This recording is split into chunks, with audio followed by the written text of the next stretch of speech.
tuklo na ing Disyembre malis was noring sabla. Uling bukod king sumangira na larang selebrasyon kalupara ring pamibuklo da rin mikakamag-anak at mikakaluguran, daratang na ing piyakapanin na yan, ing pamagmasusiking kebaitan ng Ginoong Hesukristo.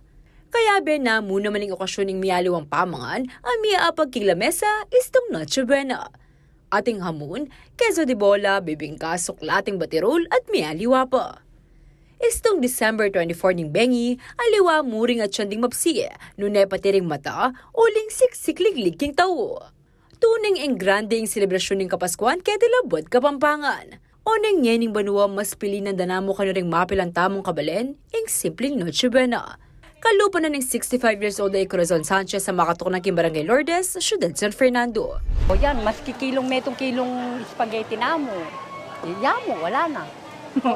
Siyempre masakit yung dengue ni, yung kamahaling kanyalwan.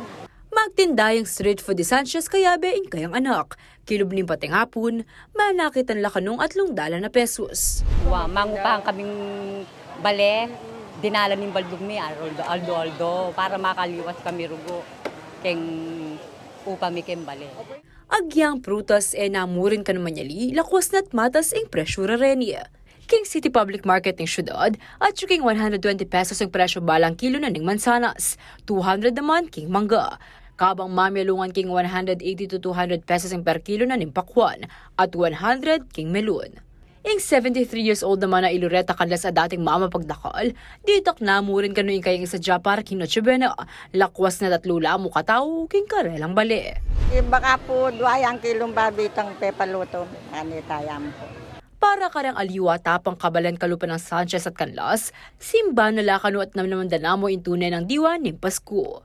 Samantala, metong naman karang masalingin ni impialungan apan regalo karang anak. Masali kami yan, dentoys, marakalmanya di, marakalma magkakala no karang pangmura.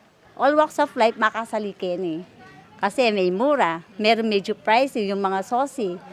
Ako, Ingke Karin Talasuyo, Liana Canilaw, ating pusong makabalin.